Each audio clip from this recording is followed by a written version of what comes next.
تو پھر میں نوحے سے اور غم کی داستان سے مزاحیہ کہانی کی طرف گیا، مضمون کی طرف بھی گیا، کچھ ہنسا، کچھ مزاح کیا، کچھ حوصلہ مند میں لندن پاکستان سے آئے ہوئے لوگوں کی کہانی سنائی جو طرح طرح کے کام کرتے ہیں، تھوڑی بہت بے ایمانیاں بھی کر لیتے ہیں، مگر اس میں کچھ ڈھکی چھپی افسوس کی لہر بھی تھی کہ اتنے دور آ گئے اپنے وطن سے، اور کیوں آئے، کچھ کیا ملا انہیں یہاں پہ. اور اس کے بعد پھر لکھتا گیا، جیسے کہ آپ کو معلوم ہے اب کی جو کہانیاں ہیں جو شاید ہم لوگ سننے والے ہیں زندگی سے پہلے، یہ میرے آس پاس جو حالات تھے انہی کے بارے میں زیادہ تر لکھا میں نے، کہ جو دیکھ رہا تھا کہ یہاں پہ نظام بدلا اور دنیا میں ظلم ہوتے رہے، اور بس میں نکلتا تھا، پھولوں کی تلاش میں نکلتا تھا، خوبصورتی کی تلاش میں نکلتا تھا. گرمی کا موسم تھا تو وہاں میں نے دیکھا کہ کبھی پھول مرجھائے ہوئے ہیں، کبھی کچھ جھلس رہا ہے. پھر یہ ایک میں نے نمائش دیکھی تھی امریکن مصور کی، اس میں اتنی غم کی مصوری کی تھی کہ وہ بہت گہرا اثر چھوڑ گیا، کہ حالانکہ میں نے ان تصویروں کے بارے میں نہیں لکھا، میں نے اپنی من گھڑت تصویریں دیکھی، خواب میں دیکھی، کبھی ایسے تصور میں آ گئیں تو ان کے بارے میں لکھا. یہ اس طرح سے یہ کہانی جو پیدا ہوئی، یہ تو بہت ہی میرے قریب کی ذاتی تجربے کی کہانی. یعنی کہانی زندگی ہی سے جنم لیتی ہے. جی. اور اب ہم اس کہانی کو سنتے ہیں زندگی سے پہلے. شمع عسکری اور فواد خان کی زبانی. عامر آپ موجود رہیں گے اس ہال میں. خواتین و حضرات، پیش خدمت ہے زنبیل ڈرامٹک ریڈنگز کی جانب سے عامر حسین صاحب کی کہانی زندگی سے پہلے. جون. مجھے اپنی سالگرہ کے دوسرے دن سرسبز باغ میں گلاب دیکھنے. آؤ گے ساتھ؟ اب چل پھر تو سکو گے. مراد ایک کہانی کو انجام پر لانے کی کوشش کر رہا تھا جو اس کے ایک دوست نے اپنے پالتو کبوتر کے بارے میں سنائی تھی، لیکن کاغذ پر الفاظ ادھورے اور بے ربط سے دکھائی دے رہے تھے. ڈاکٹر نے بھی کہا تھا کہ گھر میں زیادہ رہنے کی وجہ سے اور دھوپ کی کمی سے ہڈیاں کمزور ہو جاتی ہیں. ہاں کل ہی ڈاکٹر نے کہا کہ بیساکھی کے بغیر اب اس گھر سے نکلنے کی اجازت ہے، باہر گھوم پھر سکتے ہو، 5 بجے ملیں. جون کے مہینے میں باغ واقعی سرسبز تھا. دھوپ کی کرنوں میں گھاس اور پھولوں کے رنگوں کا میلہ سجا ہوا تھا. جھیل کے پانی پر طرح طرح کے آبی پرندے اپنے سفر میں محو تھے، اور کبھی کبھی کنارے پر آ کر کسی گزرنے والے کے ہاتھ سے کھانے کا نوالا لینے آ جاتے. سارا اور مراد تھک کر ایک نشست پر بیٹھ کر گزرے مہینوں کی باتیں کر رہے تھے. گزرتی ہوئی ایک جھلنگی سی ناؤ میں 3 لڑکے ہنستے ہوئے نظر آ رہے تھے. مراد کے ہاتھ میں سگریٹ دیکھ کر ان میں سے ایک لڑکا اپنی سگریٹ سلگانے اتر کر ان کے پاس آیا. مراد نے اپنی جیب سے لائٹر نکالا. لڑکا شکریہ کے چند الفاظ کہہ کر پانی کے چھینٹے اڑاتے ہوئے اپنے ساتھیوں کے ساتھ ناؤ میں سوار ہو گیا. 2 مہینے پلنگ پر رہنے اور تقریباً 3 مہینے کی پابندیوں کے بعد مراد 40 منٹ کی چہل قدمی اور اپنے منہ پر تازہ ہوا اور دھوپ کی سیک محسوس کرتا ہوا سکون کی لمبی لمبی سانسیں بھر رہا تھا. کاش میں اپنی ساری زندگی باغوں میں گزار سکتی. لیکن تمہارے تو گھر میں اتنا خوبصورت باغ ہے. چلو چل کر کافی پیتے ہیں. اس عمر میں ہم جلدی تھک بھی تو جاتے ہیں، اور پھر یہ تمہارا ٹوٹا ہوا پیر. وہ پاس کے ایک ریسٹورنٹ میں قطار میں کافی خریدنے کھڑے ہو گئے. پھر پھولوں کی کیاریوں کے بیچ ایک مہکتا ہوا گوشہ ڈھونڈ کر سارا اور مراد پتوں کی چھاؤں میں بیٹھ گئے. کافی پی کر جب اٹھے تو گرمیوں کی لمبی سنہری شام ڈھلنے لگی تھی. اوفو، ارے میری بلیاں بھوک سے تڑپ رہی ہوں گی. اب ان کے پاس جانے کا وقت ہو گیا. مراد اٹھا تو اس کی بائیں ٹانگ سن ہو گئی تھی. سارا نے اپنا لاغر ہاتھ بڑھایا جو مراد نے تکلف میں اپنے ہاتھ میں لے لیے اور تھوڑی مشکل سے دوسرے ہاتھ سے نشست کا سہارا لے کر اٹھ گیا. بڈھے ہو گئے ہم دونوں. اور یاد رکھنا اگلے مہینے ہائیڈ پارک کی گیلری میں لاملیم کی تصویروں کی نمائش ہونے والی ہے. ارے یہاں تو سبھی انہیں بھول چکے تھے. 25 سال اور مسلسل کوشش کے بعد یہ پہلی نمائش ہوگی. اس موقع پر ان کے بارے میں میری کتاب بھی دوبارہ شائع ہونے والی ہے. سارا کو بس میں بٹھا کر مراد ایک راجستھانی دھن گنگناتا ہوا اور تھوڑا لنگڑاتا ہوا اسٹیشن کی طرف چل پڑا. وہاں پہنچ کر جیب میں ہاتھ ڈالا تو دیکھتا ہے کہ پرس غائب. پیچھے کی جیب، دائیں جیب، بائیں جیب، نہ کچھ بھی نہیں. جولائی.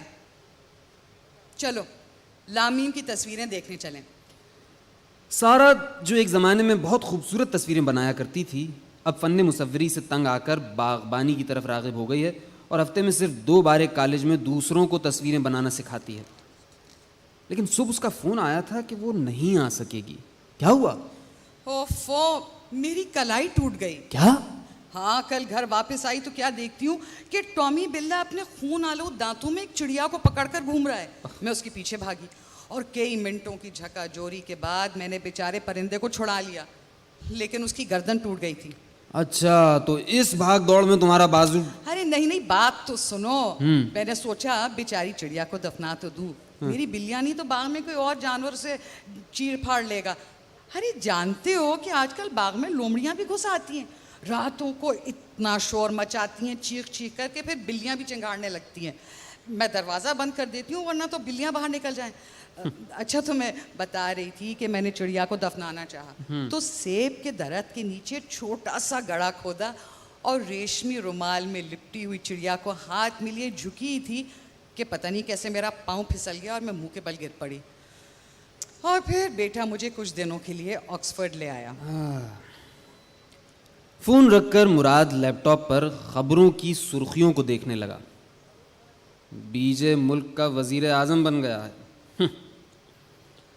یورپ سے آنے والوں کو تو بھگا دیا، اب ہم مسلمانوں کی باری بھی آئے گی، مگر کب؟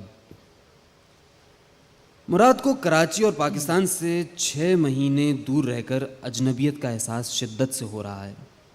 اب وہ کیفیت اور بھی زیادہ طاری ہو جاتی ہے. آنکھوں کے پردے پر سمندر کے ریتیلے کناروں پر دوڑتے ہوئے اونٹوں کی تصویریں گھوم رہی ہیں.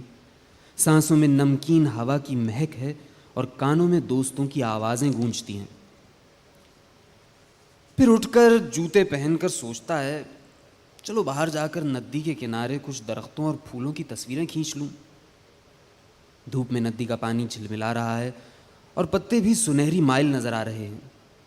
درختوں کی شاخیں چھوٹے چھوٹے سرخ پھولوں سے لدی ہوئی ہیں، لیکن گلاب، وہ گلاب جو پرسوں تک تر و تازہ تھے، آج جھلس گئے ہیں.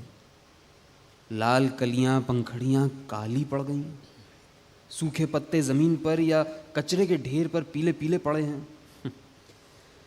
واہ بورس ٹرمپ کے جڑواں بھائی، یہی تمہارا نظام ہے. گلابوں پر بھی گرمیوں میں خزاں چھا گئی اور درختوں سے اڑتا ہوا برادہ راکھ کی طرح آنکھوں میں چبھ رہا ہے. اگست. میں آنکھوں کے ڈاکٹر کے پاس گیا تھا، کہتا تھا دونوں آنکھوں کی سرجری کرنی پڑے گی.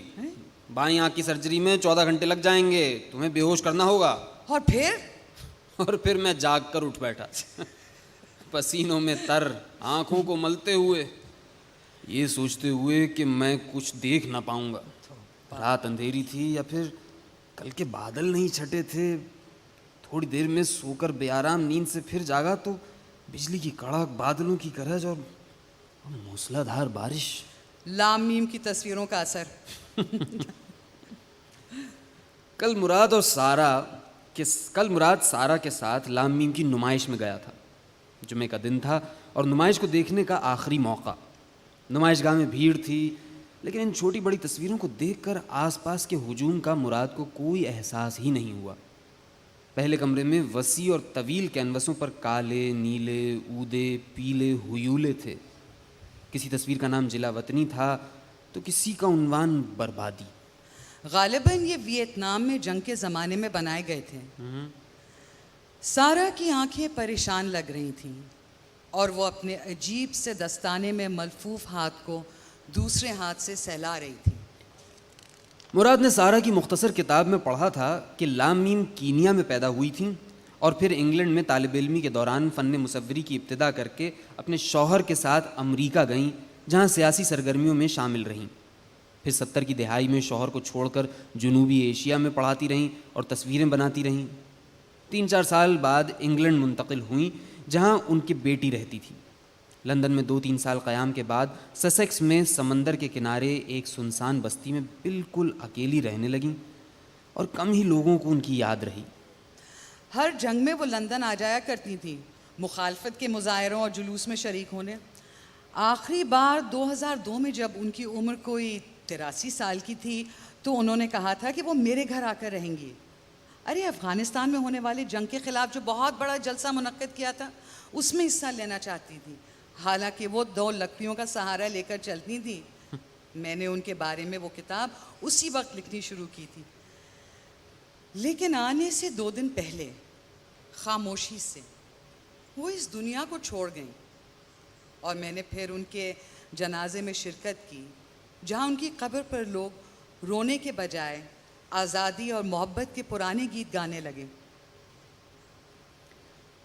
وہ ایک بنا نام کی تصویر کے سامنے کھڑے تھے جسے مراد پہلے تو دور سے دریا کی لہریں سمجھا، لیکن پاس آ کر دیکھا تو تصویر میں 17 یا 18 نیلے پیلے انسانی جسموں کا ڈھیر لگا تھا، تڑپتے رینگتے ہوئے جسم جن کی آنکھوں اور ہونٹوں سے سیاہ پانی کی دھاریں بہہ رہی تھیں۔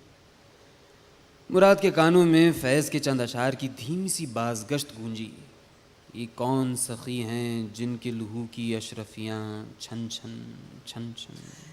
یہ تصویر انہوں نے صابرہ اور شتیلہ میں قتل عام ہونے کے بعد بنائی تھی۔ مراد اور سارا دونوں تصویر کے سامنے کچھ دیر سکتے کے عالم میں کھڑے رہے۔ آج صبح ہی مراد کے 3 کشمیری دوستوں کے پیغام آئے تھے، جن میں سے 2 تو رمضان کے روزے اور عید کی چھٹیاں کشمیر میں گھر والوں کے ساتھ منا کر واپس آ گئے تھے۔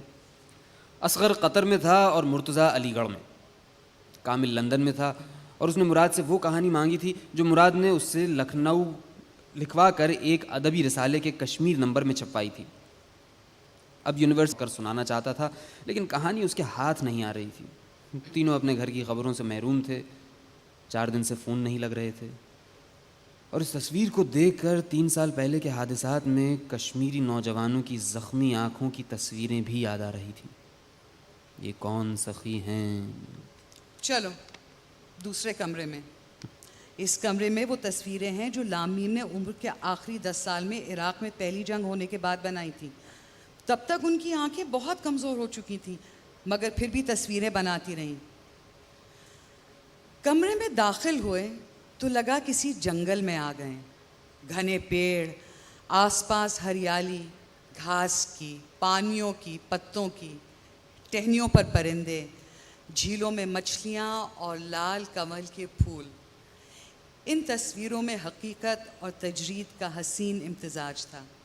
سب سے چھوٹی تصویر ہلکے سبز رنگ کی تھی، جس میں خفیف سا دھندلکا بھی چھایا ہوا تھا، جو صرف نہایت ہی نزدیک سے دکھائی دیتا تھا اور آنکھ کا دھوکہ سمجھا جاتا تھا۔ اس تصویر کا عنوان تھا آنکھیں۔ کمرے کی آخری تصویر آدھی سفید اور آدھی نیلی تھی۔ نیلاہٹ اور سفیدی کے بیچ ایک پیلی دھاری، جیسے آسمان یا دریا میں ایک دروازہ کھل رہا ہو۔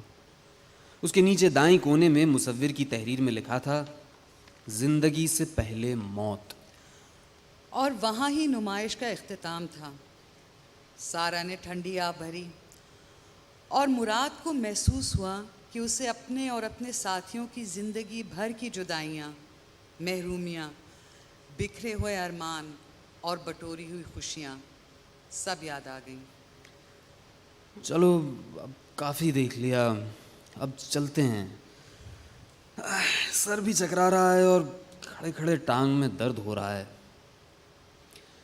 باہر بوچھار، چھتری نہ مراد کے پاس اور نہ سارا کے۔ شام کے 7 بجے آسمان سیاہ مائل تھا۔ اب اس بارش میں کھانے پینے کون جائے، اور پھر میری بلیاں بھی بھوکی ہوں گی۔ خیر، کراچی کب جانے کا ارادہ ہے؟ ارے ابھی تو پورے 3 ہفتے باقی ہیں، میری روانگی سے پہلے ملیں گے۔ ہائیڈ پارک سے نکلے تو سارا دائیں طرف اپنی بس لینے مڑ گئی۔ مراد کھلی سڑک کی سیٹ پر ڈگمگاتے قدموں سے اسٹیشن کی طرف بڑھنے لگا۔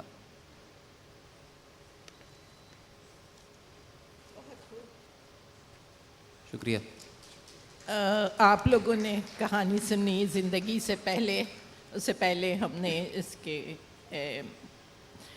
جو خالق ہیں ان سے گفتگو بھی کی. ہمارے پاس 3 منٹ ہیں. عامر اگر آپ کچھ کہنا چاہتے ہیں تو کہہ دیجیے اس میں.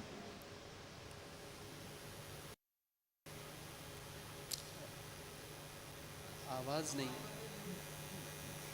ان کا مائک بند ہے. عامر آپ کی آواز نہیں آ رہی ہے. ان میوٹ کیجیے اس کو. آ رہی آواز؟ جی اب آ گئی. اچھا, میں کہہ رہا ہوں کہ میں لندن میں بیٹھا ہوں, 2:30 بجنے والے ہیں, بادل چھائے ہوئے ہیں, بارش ہو چکی ہے, اور آپ لوگ وہاں 7:30 بجے میرے پیدائش کے شہر میں بیٹھے ہوئے ہیں, اور میں سن رہا ہوں تو خوشی بھی ہو رہی اور یاد بھی آ رہے ہیں سب لوگ. مجھے ہونا تھا وہاں پہ, میں تو آنے والا تھا, جیسے آپ کو معلوم ہے. پھر جو وبا ہوئی تو روکنا پڑا سب کچھ, لیکن کیا کہوں, اب آؤں گا اور آپ لوگوں کو سنوں گا کہانی پڑھتے ہوئے کسی دن. بہت اچھا لگا عامر, آپ ہمارے ساتھ شریک ہیں. کراچی عامر کی پیدائش کا شہر ہے, اور ان کو کراچی سے جو محبت ہے وہ اس کہانی میں بھی جھلک رہی ہے.